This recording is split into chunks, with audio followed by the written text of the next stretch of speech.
Anything special? Yeah. Pure deliciousness. Pure deliciousness, man. My name is Banky, man. Everybody calls me Banky. That's the name that I got from my grandmother when I was young. I'm coming out here after 30 years. I ain't got nothing, but I'm gonna have something because I'm rich in personality, you know, and I'm rich in love. My family love me, and that's really all that counts.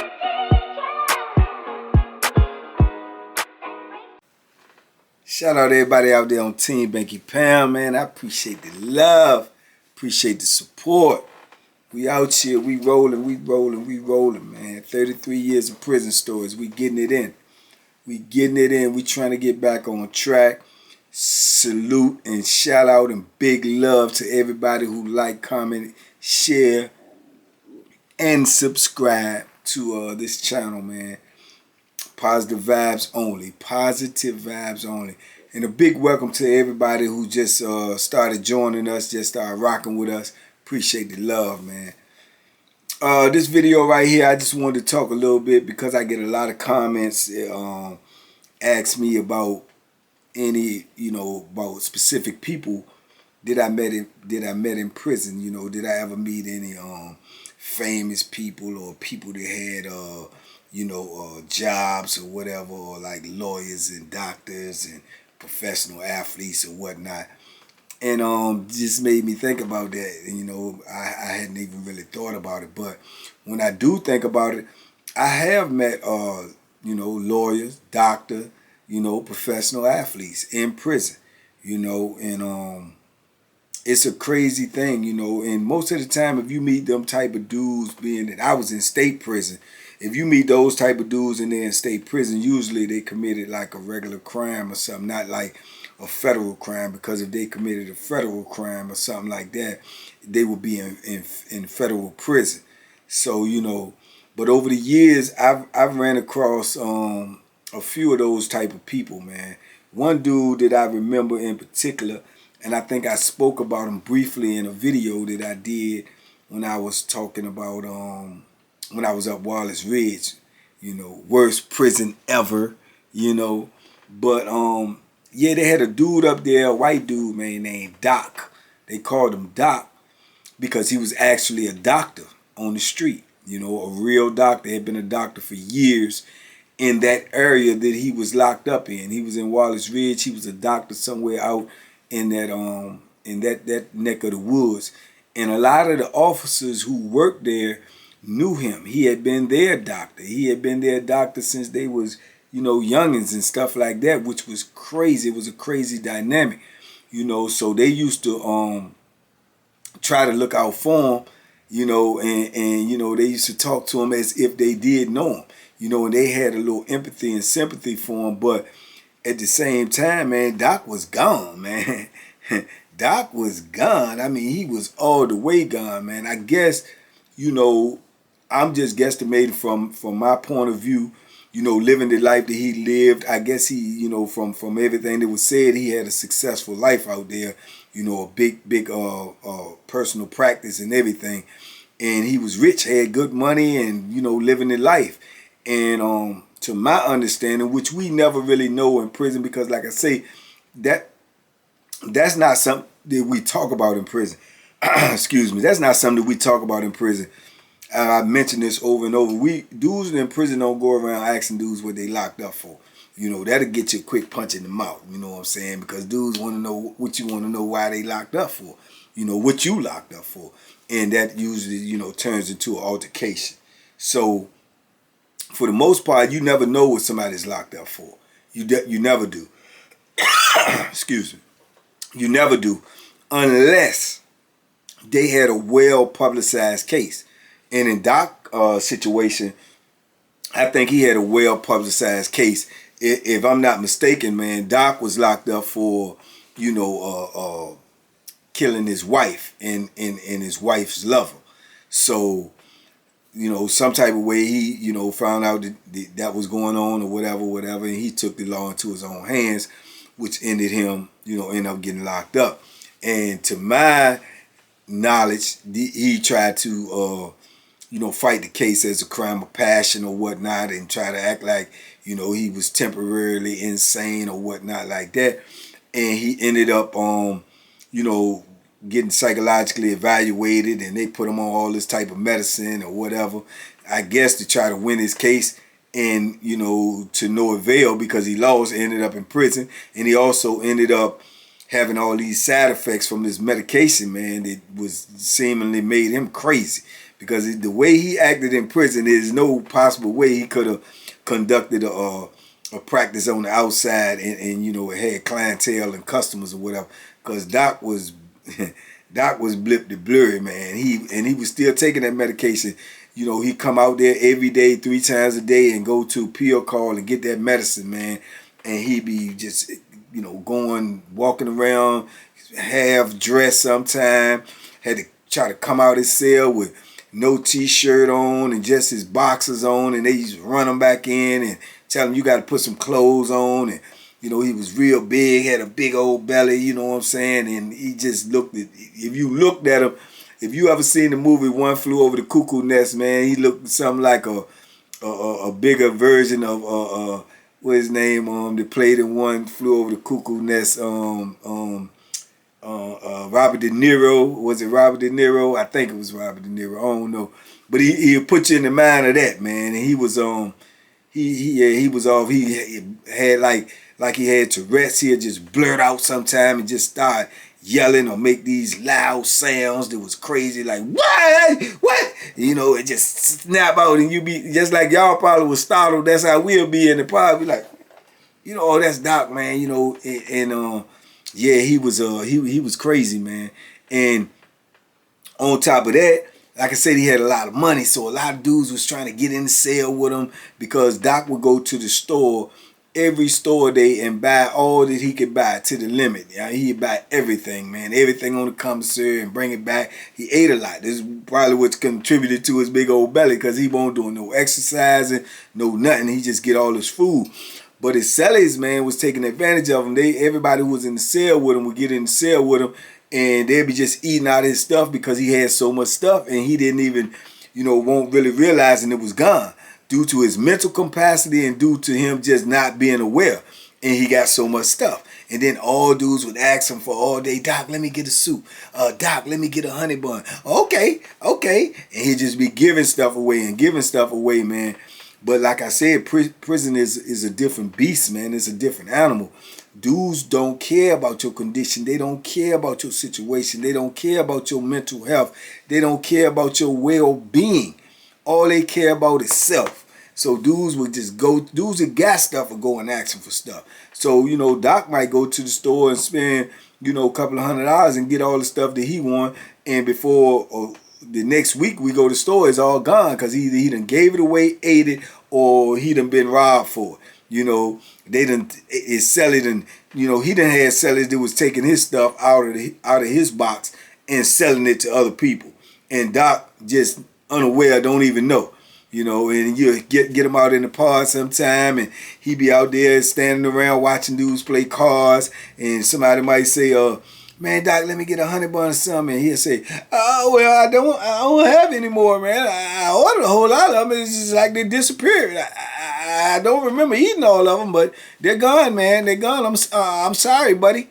And like, I mean, it's just crazy, man. Like say, people will vantage take you when you in there, man. They don't care nothing about your condition, and they don't care what you're going through. And Doc was definitely going through something, and with the fact that he had that on his soul, whatever he did, and for whatever reasons he did it, plus the medication that messed him up, plus all that he done lost, going from living the way he, was obviously living. You had COs that come in there and say, oh man, he was rich on the street. Oh, he used to be my doctor. Oh yeah, so he actually had a seemingly good life out there, man. And man, I don't care what kind of life you had out there, even if you had a bad life out here, a poverty-stricken life on the street, just to go from that to prison, that's still a big transition, man, because now you in the jungle, you know what I'm saying? And it's a different world. So I know the shock value to him, combined with, you know, taking medication, and his crime just was just probably too much mentally for him, man. So yeah, he was gone, man. I mean, he was really gone. When he wasn't sleeping, he'll come out there and you know, come out in the park and just stand around dudes' table and stuff, be shaking sometimes, just watching dudes play cards or watching dudes play dominoes or whatever. But other than that, he'll be in the cell sleeping, man. But he'll always have them a little outburst and just snap out and start hollering and shaking, and then he'll just boom. As soon as he snap in it, he'll snap right up out of it, and you just be like, man, that's Doc, you know. But they never, man, the whole time I was in the block with him, man, they never, dudes never stopped taking advantage of him. And, you know, eventually someone would go, like they always do about everything, go snitch to the police, and the police will find out, and like I say, they had a affection for Doc, and they would move the dude out the cell with Doc that they thought was taking advantage of Doc. If they asked Doc, Doc would always say, they would actually ask him, you know, is dude taking your commissary in here, man? Dude bothering you and he doing something in here? And Doc would be like, I don't know. You know, so they would, you know, if they had that idea or that impression that was going on, they'll move that dude out the cell with Doc and put somebody else in the cell with him. But it seemed like everybody they put in the cell with him was doing the same thing. You know, white guys was doing it, black guys was doing it. When the white guys was in there, the black guys would make the white guy do it. Man, give me some food out of Doc locker, man. You know, and they'll do it because they were scared, because they ain't want to, you know, they ain't want the dude to get mad at them and probably put hands on them. So, yeah, man, it's a dog-eat-dog world in prison. This is what I be trying to let y'all know. So, yeah, that was the Doc situation, man. And I ain't gonna tell you no lie, I felt sorry for Doc, man. I really did. I can't judge him for whatever they say on paper he did. I don't know the circumstances. I don't know if he did it, why he did it, or I don't know none of that. So it ain't my place to judge him. I just felt sorry for him, but to see him in the condition that he was in, and having to be in the conditions that we all were in, that's just a double whammy, man. So Doc had it bad, man. So I don't know where he at now, but I ended up getting moved out of the block with him. So I don't know where he at now or what's going on with him, but hopefully, man, he doing better than he was when I last saw him. Yeah, but over the years, man, I've seen him like that, man. I also ran into this dude that used to be a professional tennis player, man. And this was early in my bit, man. And they saying that this dude was really, really good at tennis, man. And so good that he actually played in Wimbledon before. You know, and he was a black guy, you know, which was rare back then in the 70s and 80s, you know, besides the Arthur Ashe or whatnot. This dude was actually that good that he was able to be in Wimbledon or something one time, or either the U.S. Open. He was in one of the majors before, to the best of my knowledge. And he used to be out there trying to teach tennis and stuff, you know. And he seemed like a real humble dude to me, the little interactions that I had with him. But, you know, like I say, dudes was saying, I don't know if that to be true or not too, but they were saying that he was locked up because he was supposed to be a rapist, and even a serial rapist at that. So I don't know. You know, like I said, I don't get into all of what dudes is locked up for, but that's what the word was out on him. But he was a tall, light-skinned dude, man, jab like going ball on the top. And if I remember correctly, I think his last name was like Lovelace or something like that. But man, he could play that tennis. I can tell you that, you know. And you know, like I say, he had drama as well, because like I say, he won't really built, which most dudes ain't built for that prison environment, man. So you know, dudes used to try to you know, lean on him a little bit too and try to extort him, because it seemed like he had a little money. And if you got a little money in prison, man, or you got a lot of money in prison, or you got money in prison, it's more people who don't than do. So if you ain't built for it tough enough to protect that, or to protect yourself, man, dudes gonna try to take that, man. They gonna try to get their cut, their piece. As simple as that. They gonna try to eat your lunch, man. So you know, dudes used to be leaning on him. I remember one time though, I don't know what the beef was, but I remember he had a beef with a dude on the yard one day, and he was standing up to the dude, and he tried to fight the dude, but he ain't had much success. You know what I'm saying? he got dragged out there that day on the yard, man, dude. But fortunate enough for him, the dude that was whooping him couldn't even really fight. You know what I'm saying? So he got off on that aspect. You know what I'm saying? Because he could have got hurt a lot worse. Because the dude couldn't fight, but he could fight even less. You know what I'm saying? So yeah, but I actually seen that, Joan, and dude was more or less just slamming him down to the ground, getting a couple of punches in, but they won't nothing with no force on him, nothing that's real significant. He ain't know how to put them things together. So that was fortunate enough for him.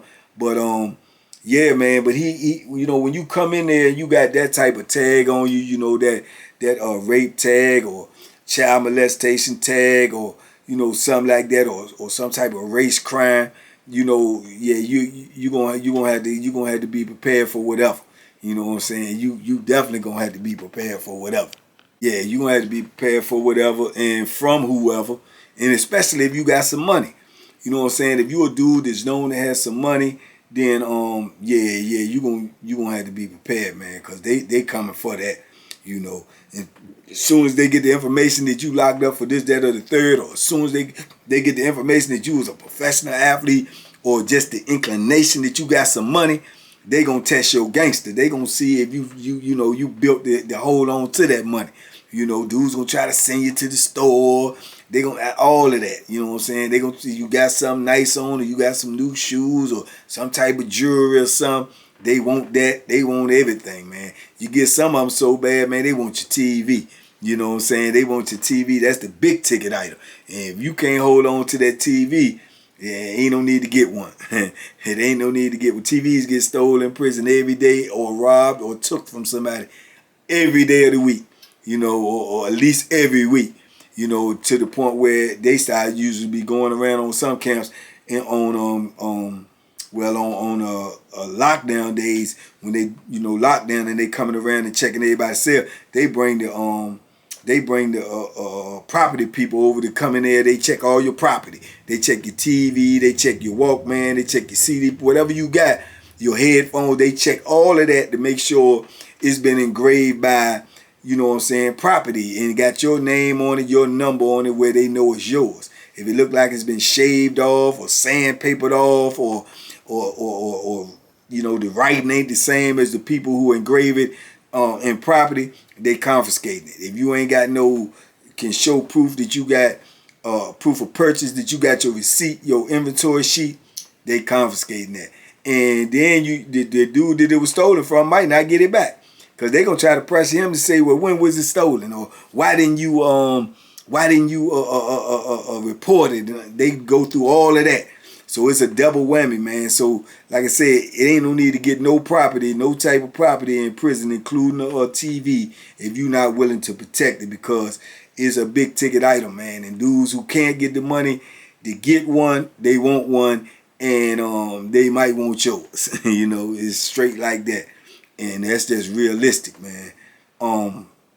Yeah, man, but for the most part though, man, the time that I was around Lovelace, man, he ain't like I say, he was a humble dude, but they, is the old saying in prison, them dudes is humble like that, the super humble like that, is because they got something to hide. Now, whether that's true or not, who knows? You just could be a humble dude, and I've met some humble dudes like that that's on their religious tip, the Muslims, the Christians, or dudes that's just humble. And they ain't got nothing to hide. This is just who they are.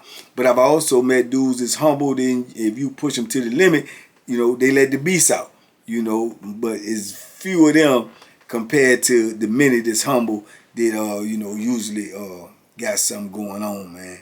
But yeah, that was Lovelace. I remember him, the professional tennis player.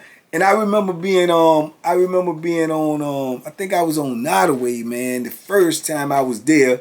And I was in the block with this white dude, man, and he used to be a lawyer, right? And evidently he was a good one, to a point. And I think he was locked up, to the best of my knowledge, too, for the same thing, some type of, crime of passion or something, which ended him up in the state facility instead of putting him in a federal facility. And a lot of times when dudes come in there like that, man, they'll go on PC. protective custody. But what I be trying to explain to y'all is, PC that's a whole different type of animal. You might say out there listening, not knowing, say, okay, well, yeah, well, if I can't fight or I can't defend myself or whatever, I'm gonna go to PC. Okay, you could say that, but they did expand PC from the time I first got locked up. But when I first got locked up, man, PC was just it's basically like segregation. You just being separated from the rest of the population. You in segregation, and what if you got 10 years, 15, 20, a life sentence? You gonna stay like that for that long? Man, that's a hard one to swallow. But then you got to look at the alternative. You say, okay, well, you're gonna go out here and you can't defend yourself. You're gonna go out here and that there's predators out here and you pray.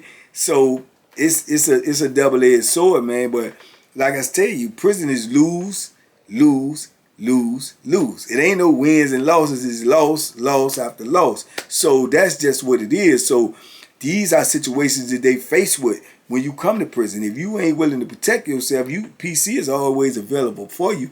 But man, they got to the point now where they got dudes in PC, and then you got the scared dudes, gangstering the scared dudes. Is the ones that scared is dominating the ones that scared her.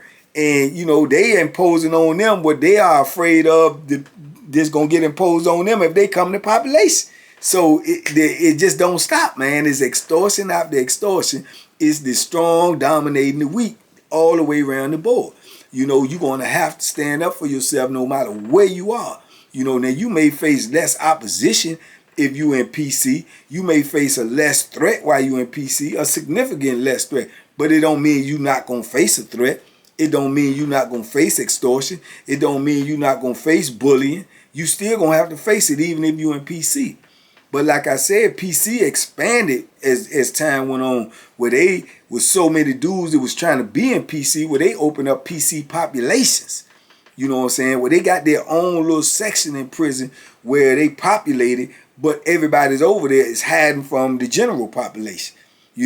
But then, like I say, you have dudes over there they get at you too. They getting at the dudes in PC, But for the most part, they don't go too far, because if they go too far, guess what?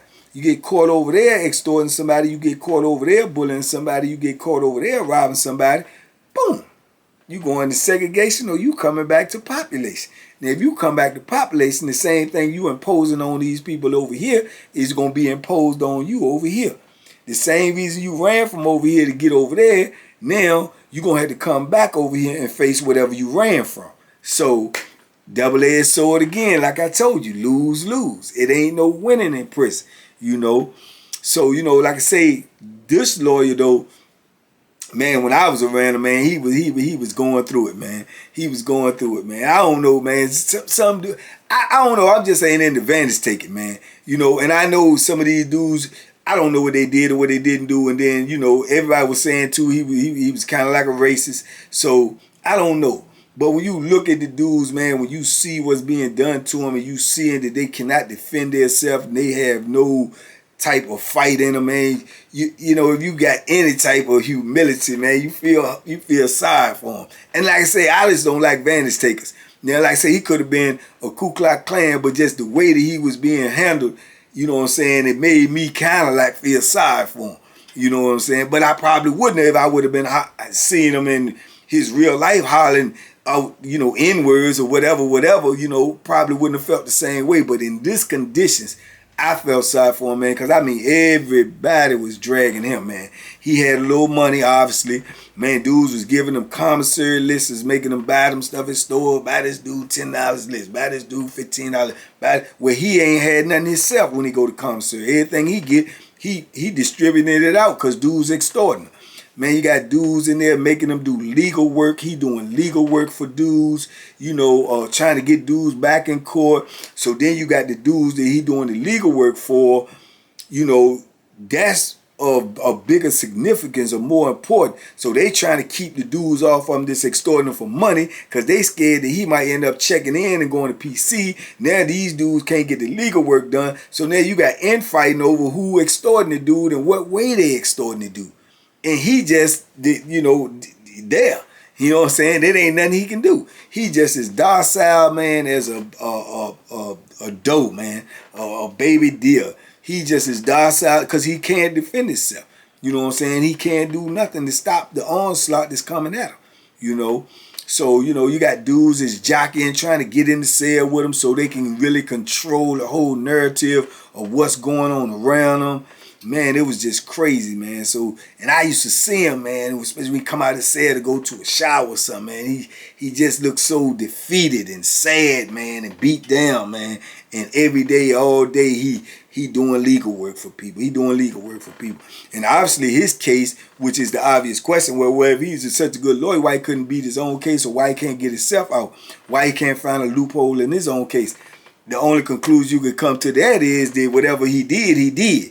And it ain't no loophole, you know, it was obvious, whatever he did, you know, so, but he was doing cases for dudes in there, man, and he was getting dudes some rhythm. He was getting dudes back in court, you know, then you had one dude, he acting like he is in control of the whole situation, so if you want him to do some legal work, man, you got to pay me, and he gonna do it, and, I mean, it was just a total mess, man, and I could just only imagine his mindset, you know. You just setting, you know, from what his life must have been on the street, successful or whatnot, to be reduced to this. I can only imagine his mindset. Those usually be the type of dudes that, you know, result to suicide or result to, you know, a mental breakdown where they just lose their mind.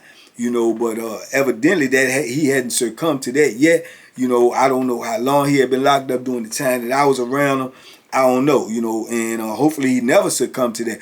But it's that type of pressure that usually break a dude down, man, where he, like, I just can't live like this. It's just not possible for me to continue to live like this, and they result to other things, man. Because, like I say, just imagine, man, just being extorted every day. You already don't have your freedom.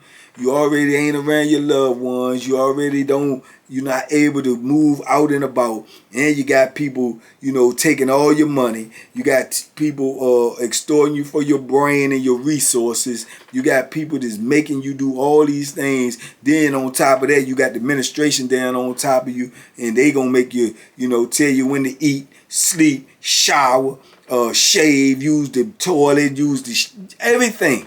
So your life is not even yours anymore. You don't own anything, any parts of your life. Somebody else is dictating. Every part of your life, somebody else is dictating. So man, that's just a miserable life, because prison in itself is miserable.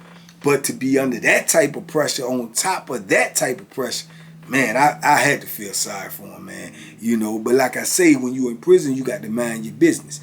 Getting in somebody else's business can get you the business. So, you know, it's just something that you don't get involved in, and your personal feelings or how you feel about it is just the way you feel about it. Me personally, I just used to look at the dudes different that was, you know, into that, extorting weak people, because I always looked at them like they were weak. Because if you wasn't, you'll be trying to extort dudes that got the most, because usually the dudes who got the most is the dudes that's going to push back, is the dudes that ain't going to let you take theirs, because that's the reason they got the most, because they willing to do whatever to keep whatever they got. So if you really was in it for the money, then you would go at the big dogs, you know, because you wouldn't be scared. But if you picking and choosing, then I always, you know, from my calculation, I just looked at them as cowards. You know, if you take it from a dude that can't, you know, fight back, you know, because if you try to come and get mines, yeah, if you try to come and get mines, then you a gangster for real. You a real gangster, you know. Yeah, you a real gangster. I got to respect it because you a gangster. But I'm also going to try to, you know, send you where you ain't going to be able to take nothing from nobody ever again. But, you know, but that's the way I looked at it, you know. But like I say, prison, man, you can't, you can't judge, you know, because everybody is trying to survive in there. Everybody is living a whole different life, you know, in a whole different environment, man. And, you know, it's a dog-eat-dog world, man. So dudes got to do what they got to do. And, yeah, man, but they used to drag him, man. They dragged him.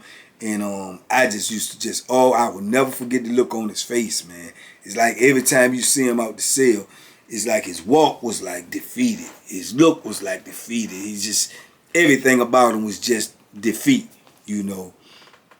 But yeah, man, I've ran into quite a few different people. These are the ones that's at the top of my head as I sit down to do this video. But I'm quite sure if I think about it some more, it's other cats that I've ran into before. You know, there was you know, in a professional capacity on the street that now found themselves some type of way up in here. But yeah, man, it's the nature of the beast, man. This is prison, man. This is what I talk to y'all about.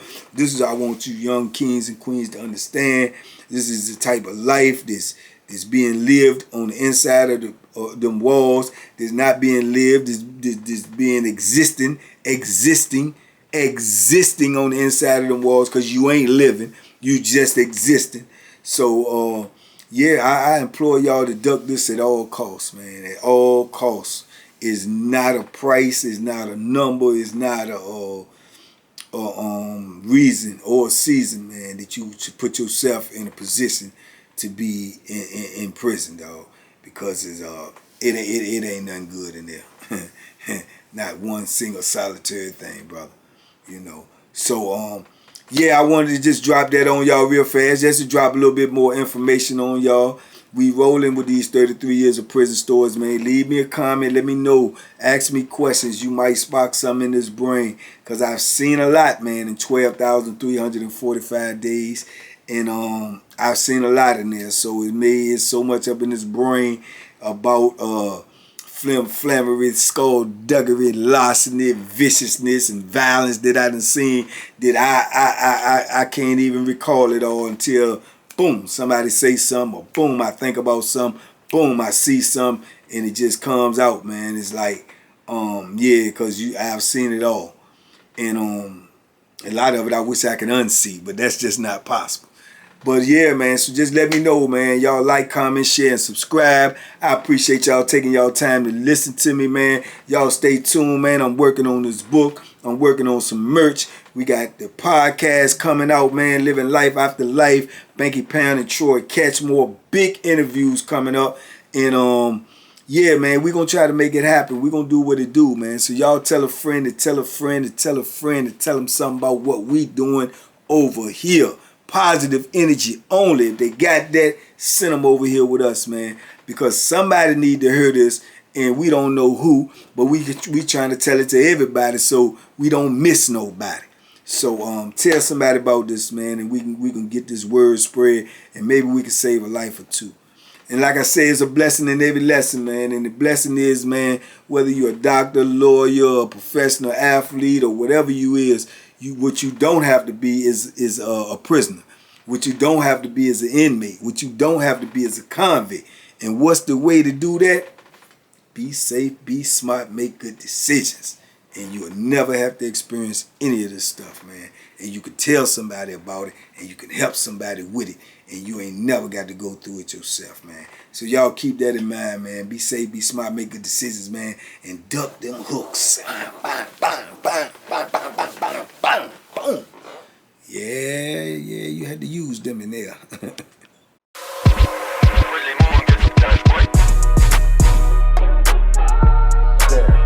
The Banky special. Yeah. Pure deliciousness. Pure deliciousness, man. My name is Banky, man. Everybody calls me Banky. That's the name that I got from my grandmother when I was young. I'm coming out here after 30 years. Yeah, I ain't got nothing, but I'm gonna have something because I'm rich in personality, you know, and I'm rich in love. My family love me, and that's really all that counts.